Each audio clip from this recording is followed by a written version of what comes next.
Welcome back to the newsroom with Sana. We're now going to be taking a look at what is happening in the neighborhood, particularly with reference to Pakistan's counterterrorism efforts and the ceasefire with the Afghan Taliban regime. And it's an important aspect that was just discussed earlier today with the Deputy Prime Minister of Poland as well, the cross-border militancy issue. It is something that Pakistan has been dealing with for quite some time, and it is essential for the international community to take note. And Pakistan, of course, has time and again taken to the Afghan Taliban regime and made sure that they follow their reassurances that were given. And this time around too, it remains to be seen whether or not this particular ceasefire will be upheld and that Afghanistan's territory is not used against any others. This is important for the counterterrorism efforts of Pakistan and the evidence that Pakistan has put forward previously as well, and in the ways in which this needs to be dealt with. Pakistan has made it very, very clear that anything that comes from Afghanistan will be taken as a violation of this ceasefire. For this, we've been joined by Major General retired Mr. Zahid. Mahmood, thank you very much, General Zahid, for being part of the newsroom today. I'd like your take on when we take a look at the current situation with Afghanistan.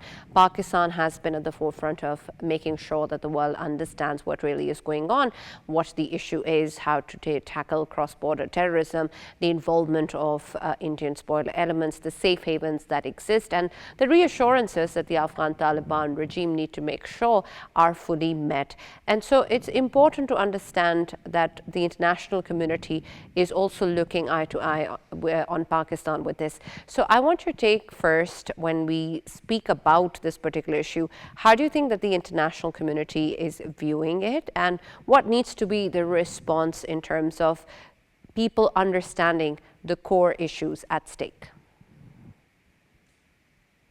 Thank you very much, Sana, for the invite. Afghanistan, unfortunately, has become a kind of a center from where there are chances. Rather, there are factors which can take this country, Afghanistan, as a hub of a transnational and regional terrorism. What I want to bring out is that there are many franchises who are operating from Afghanistan now. And yes, Americans have apprehensions about this. Central Asia has apprehensions about this. China has serious apprehensions about this country. Moscow even. It is very much evident from the Moscow format. If you remember the statement which was given after the Moscow format, and all the countries, those who were part of that discussion, they were emphasizing on Afghanistan that you must take care of your soil because it is being used by the elements which are spreading terrorism to all parts of the world. And Pakistan is the prime victim of these proxies which are operating from Afghanistan. India, no doubt, as a proxy sponsor, is using Afghanistan soil. They're taking full advantage of deniability, plausible deniability while using the hybrid means from soils of Afghanistan. So what I want to bring out is that Afghanistan has all of a sudden become and is becoming a source of concern because ungoverned Afghanistan is extremely dangerous, not only for Pakistan. We are facing the brunt and we are the victims of the hybrid application from the soils of Afghanistan. But other countries in the world, there are threats for the China, there are threats for the Central Asian republics, there are threats even for Iran. The Jaish guys, they are already there. IMU is there, ATM is there. So whole world is concerned about Afghanistan. And then, the rider class, which is available to all these elements, is the $7 billion weapons and ammunition, which has left in the United States of America. That is also a source of concern. Then this is an ungoverned, poorly governed, without any proper government structure. There are serious issues inside Afghanistan, and it is being viewed with concern by the whole international community. General Zahid, there is also concern in terms of the kind of historical aspects that we have seen already by the Afghan Taliban regime. There is a lack of trust, and there is concern whether or not the ceasefire will hold. We've had the defense minister make it very clear that anything coming from Afghanistan will be taken as a violation. And so, given the fact that this is a very serious problem for Pakistan, do you think that the Afghan Taliban regime is taking it as seriously? Because it is important for them also to ensure ensure that their soil is not used against Pakistan or any other territory for that matter? See, it is very unfortunate when we say that Afghanistan, Kabul especially, Kabul regime, this Taliban regime, which is a regime of children of the conflict, this is not governing Kabul for people of Afghanistan. So the biggest victim are the people of Afghanistan, to be very honest. Let me put it like that. Because of the poor governance, rather, there's no attention of this regime towards the people of Afghanistan. And as far as the control over all the parties or all the franchises which are operating from Pakistan, I don't think so that, they have a better control on all the elements which are operating from Afghanistan. That's why we say that probably they're partnering. They are collaborating with with these franchises, and they are taking full economic advantage from the proxy sponsor countries like India. So they're part of the problem. They're not part of the solution. That's why there are concerns, and trusting Afghan Taliban, I'm at least keeping my fingers crossed. I don't think so that we can trust them till the time they prove on ground the practical steps which they take that might change the scenario. Right. There is also concern that Pakistan has and has put evidence in front of the international community too of India's involvement of this equation.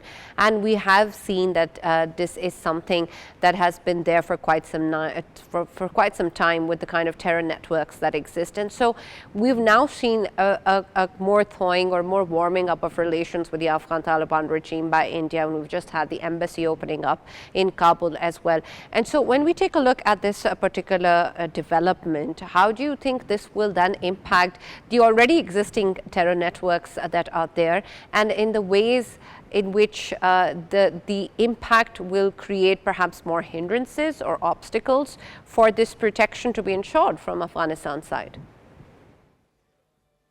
You see, these are the two countries now, Sana, that they are victim of. They are not victim, but they are isolated in the world. When India was not finding any landing ground, they could only find, a couple small little stick. So in diplomatic, political, and in even military, they're not finding any landing grounds. So that's why they've gone and they have started collaborating with the Taliban. And secondly, the Taliban's are fitting into their design against Pakistan. Let there be no doubt. This is a clear-cut application of the nefarious designs by India. Am I audible, Sana?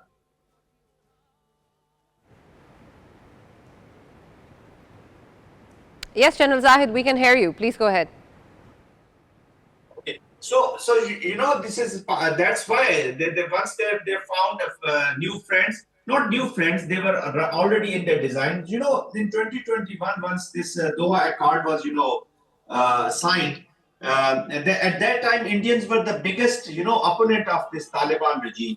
So they were trying their best to, create an environment in Security Council where there are, where all the countries, they were not interested that they should recognize this Taliban government. They were highly anti-Taliban. But after maybe 3 or 4, months, they decided to work with this de facto setup in Kabul. So the debate of de jure was right out of their equation.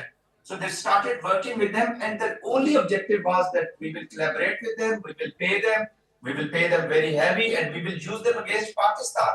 So this joint application was very much evident. Even in during Pahalgam incident, the Kabul, there was Israel, and then there was one country from South America which stood with India very clearly. And they condemned what all happened in Pahalgam. Yes, Pakistan also condemned, but they stood with the Indian stance.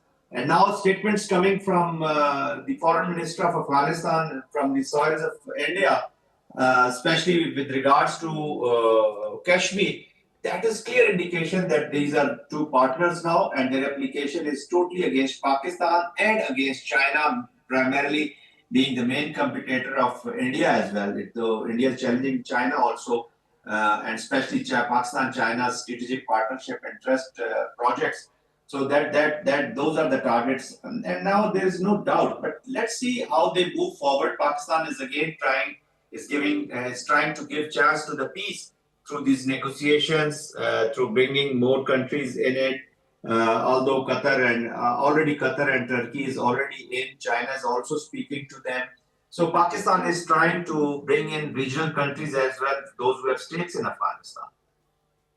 Right. General Zahid, there is also concern of the international community, with many having the opinion that perhaps the terrorist organizations that are operating from within Afghanistan are Pakistan's problem. And so I want your response to that. Is it not the country's problem where these safe havens exist, where these terrorist organizations are operating from? Is that not Afghanistan's problem?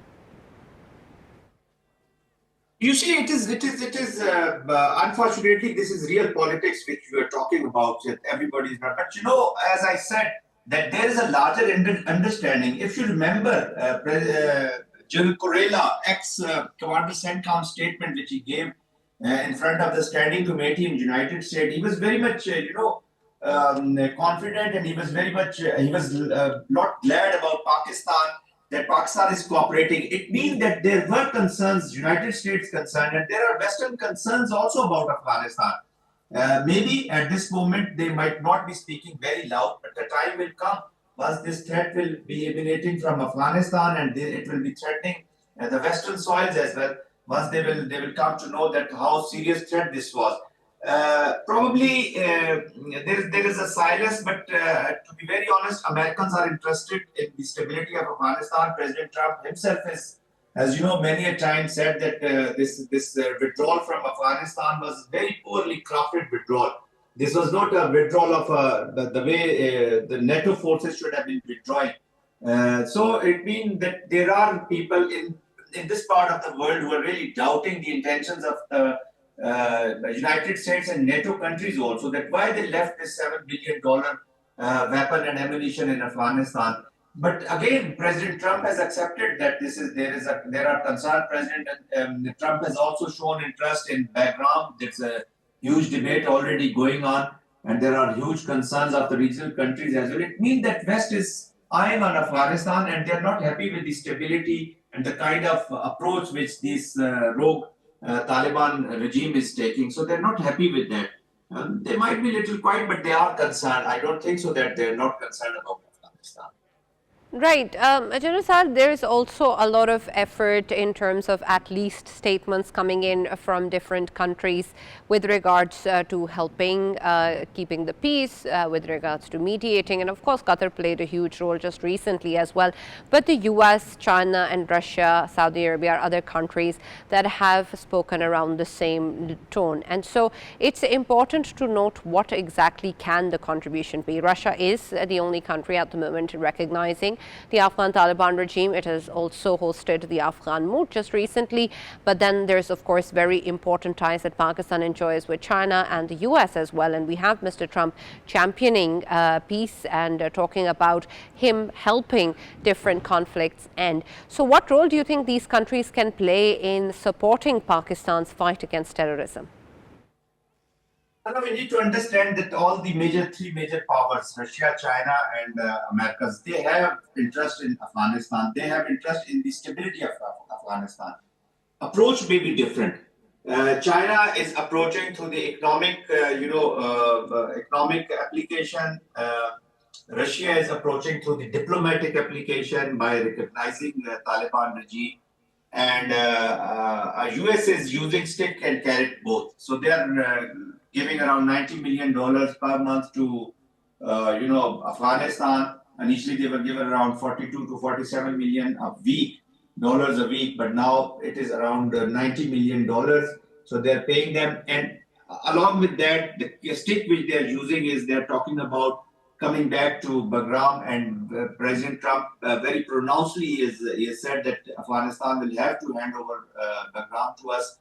We want this base back. So why they're interested? Because America doesn't want to leave any vacuum in this part of the world. Initially, they had given this responsibility, or they were trusting their so-called net security provider, India. But after Operation Sindoor and Pakistan's Operation Banyan al-Marsoos, alhamdulillah, this charade net security provider was vulnerable, and Americans were quite disappointed. So they started applying their own policy. They wanted to fill this vacuum. Russians are recognizing them because they want to use Afghanistan. They're not leaving. They're not.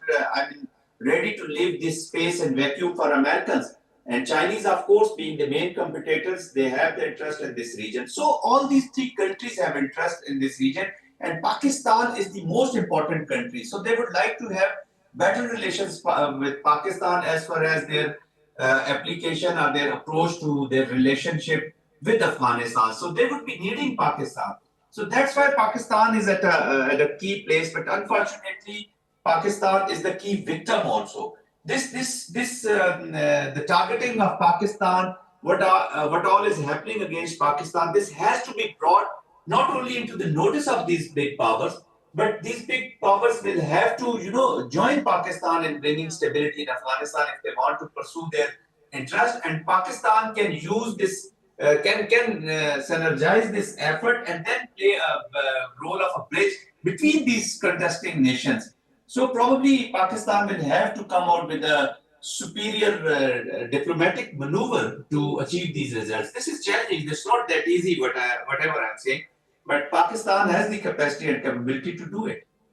Right. Thank you very much, General Zahid Mahmood, for joining us and being a part of the discussion today. These are important aspects affecting not just Pakistan but the region as well. A peaceful and stable Afghanistan is in everyone's favor, and it's important for the world community to understand that cross-border terrorism is unacceptable and Pakistan will not tolerate it. The ceasefire is a welcome development, but it remains to be seen how exactly this will unfold and what the future holds. At the moment, the reassurance that Afghanistan's soil will not be used against Pakistan or any other territory is an encouraging one, but we would like that to hold true and for the international community to understand that terrorism is something that is affecting Pakistan and is a problem for all. That's all that we have from the newsroom today. We'll now see you tomorrow.